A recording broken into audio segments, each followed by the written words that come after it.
My dad was a cop. He didn't teach me to be afraid of officers. Officers taught me to be afraid of officers. My first interaction with a police officer that wasn't my father was there to arrest a friend while the woman who was doing the accusing was saying, no, that's not him. And they were arresting him anyway.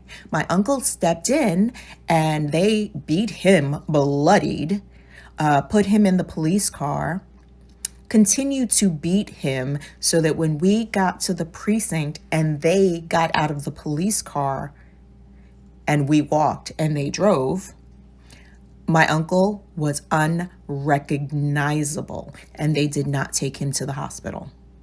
That was my first interaction with a police officer. That wasn't my father. So they don't teach us to hate. The police teach us to hate them. Person said maybe black kids shouldn't be taught to hate the police, just maybe they wouldn't be scared of them. Obviously, that person didn't see any of the video footage from the 1960s. Mr. Rogers was afraid of the police when he saw the way the videos were coming out.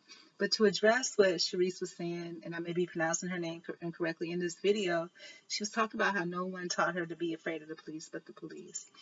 But I have a few questions about that, and that's true, because even now, the experiences are so traumatic, you know, and I never experienced these types of things until I got older. The blacker I looked, the more crazier it got, right? And you guys, no one says anything because we're scared to a lot of times. And that's why you have people that will go across the country for Black Lives Matter movement or do something else, but they don't work the ground in their own hometown. There are things that are going on in my hometown, but I gotta be honest, I'm traumatized. I love and I care, but I'm so traumatized. The experience that I had that I wanted to share, and I hope I'm recording.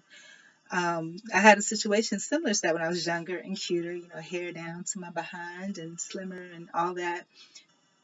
This dude, this real tall, dark, handsome dude. It wasn't that I didn't enjoy his company or presence, but when I didn't want him there, I didn't want him there.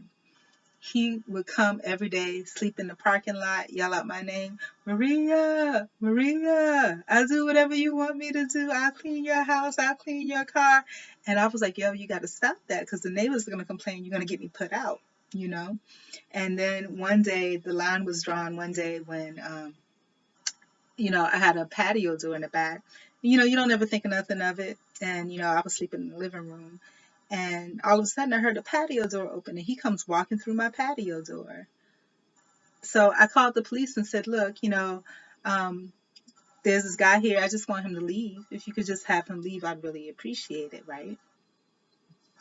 And, they was like, oh, is he causing, is he abusive? Is he threatening you? I said, no, but I just don't want him here. And I want to make sure that if the police come, they'll guarantee kind of that it'll be a little more that, hey, this chick doesn't want you here, So I would appreciate it because I told him that he's not leaving.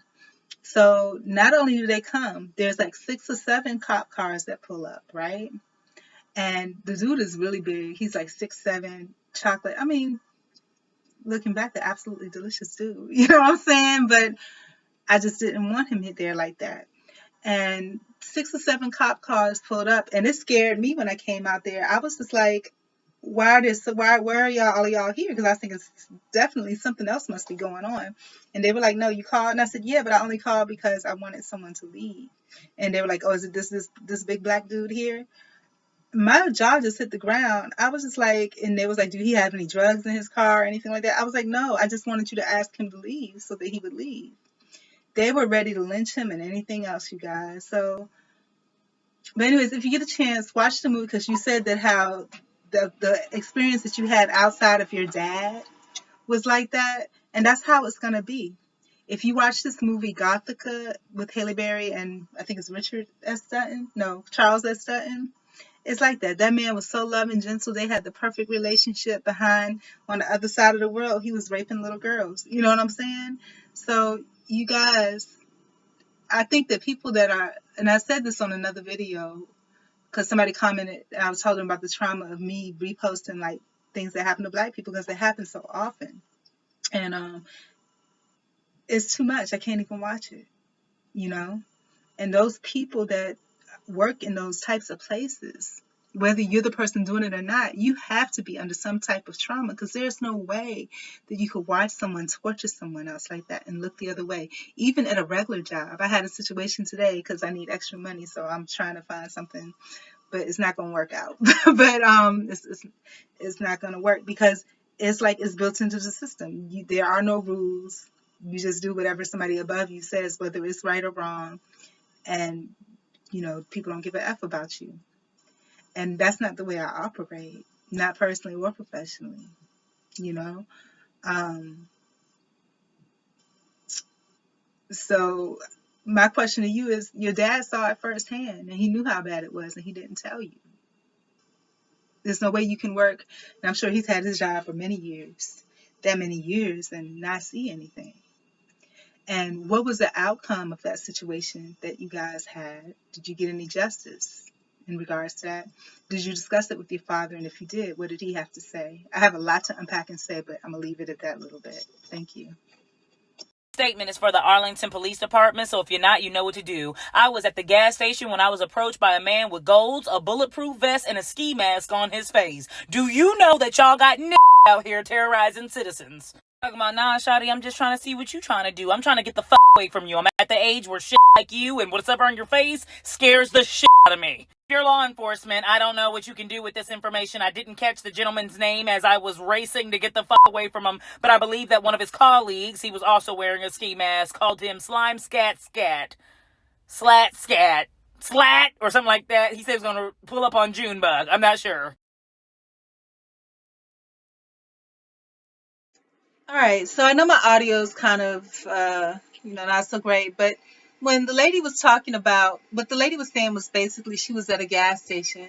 Some police officer with gold teeth, a bulletproof vest on, and just everything that was all scary was trying to holler at her in his uniform, and it frightened her. And I can completely understand that when I was younger, again, because I don't have too many of those types of issues and hardly any of those issues now. But I remember just driving down the street, a police officer saw me, black officer.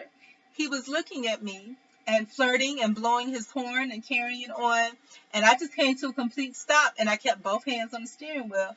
He was like, "Why are you so stiff? Such and such and stuff." He was kicking his game, trying to holler. I said, "Sir, you're a police officer. You know, don't mean to be rude, but I really do not want anything. If you are, if you are a police officer, the only reason I should be communicating with you is if I have done something wrong and you need to educate me on it, or, or I have reached out to you because there's something wrong being done to me. And so he just stopped me to flirt. And then I told him, I'm really not interested in flirting. His face changed. And I have so many different situations that I could share about these types of things. But again, trauma, I don't, because it's too much. So if it seems like I'm unpacking the stuff that's fluffy, I am, because these are the easiest little things, to unpack. But I'm unpacking, so it's healing, so it's working. But yeah, so he proceeded to give me a ticket. I said, "What are you giving me a ticket for?" And we went to court, and I guess he didn't think I was going to show up. I don't know what. It's been so long, I don't remember. But I think what happened was he didn't show up. I told the judge what happened, and he went ahead and he threw it out. But the thing about it is, and nowadays there's been a lot of controversy about how men, and I'm so glad that ain't nobody really talking to me, so I don't have to worry about it. But how men are being abusive now. If they like really BA moves, if you know what I'm saying, like they'll ask a girl for their phone number, and the girl says no, thank you, and then they'll get hostile and actually try to physically harm the female. I saw a video where someone came, the girls were out, this girl and her girlfriend just out, like little sidewalk thing. They maybe probably wanted to get some pizza late at night and see the sights or whatever, you know. And a guy stopped to talk to him. She's like, I'm not interested. He went to his car and got a gun and tried to shoot him. You guys, the world, something's really wrong with this world. And the scary thing about it, you know me, I'm not even a hot-tempered person, but when you have folks that are acting like that, just on a fly, you don't know what to expect. They have children now, and you want to look at a 12-year-old and be like, "Oh, cute little boy." That's not a little boy. That boy has a gun, and I. It's just so much, you guys, and I unpacked a little bit I could, so I want to thank people that put their stories out there because it's helpful to me because they help me to unpack mine little by little. So those are two little pieces that I was able to share based on stories that other people shared. So it's helpful to me. But anyways, the point of this is about the institutionalization of injustice. All the institutions, legal, employment. I mean, and I talked about it a little bit on when I spoke earlier about that, how I had a situation today. They're not even hiding it now that, hey, and the people that are enforcing the unenforcing of what should be like moral codes and moral values, you can hear it in their voice. They're scared. They're scared because it's all about the job. They want to keep their job. So they're willing to do anything to keep their job. And that, my friend, is scary. I remember a few years back, there was a guy that was in the news where this guy, he was missing for, I don't know, 30 years. But what he said, and they thought he was dead because his social security number wasn't being used. Nothing was being used. But one day he said, F it all. He took his wallet, it had some money in it, but he didn't care. He put it out on a phone booth somewhere and kept on walking and walked into the woods, lived in the woods, But there's definitely, something wrong. You can feel it. It's just, you can actually feel it.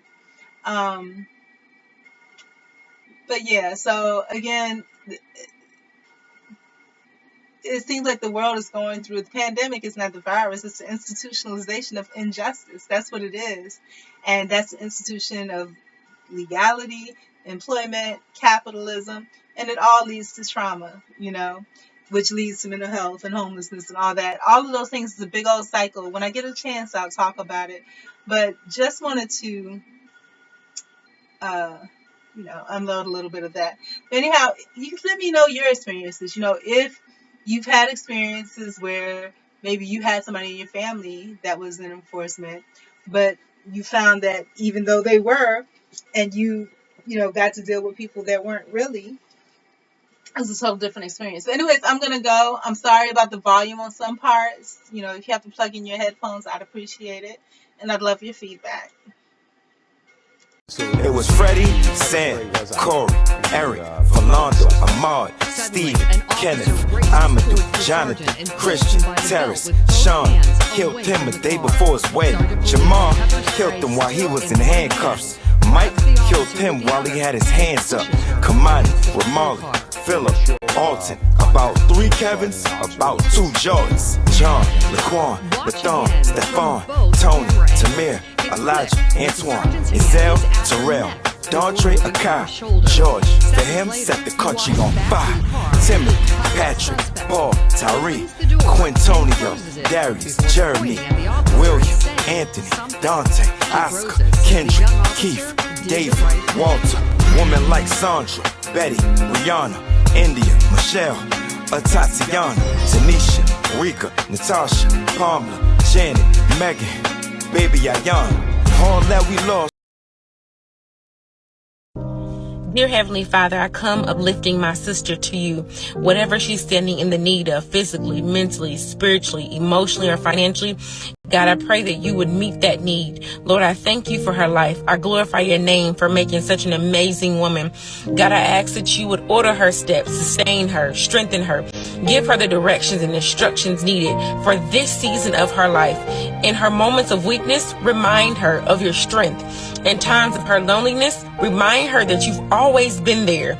In times of her brokenness, remind her that you make all things new. Let no assignment go undone, and may your will for her life be done. In Jesus' name I pray. This is for any sister, any auntie, any mother, any cousin, any niece, any grandmother. I am praying for you, and I pray that this week has been nothing but the best for you.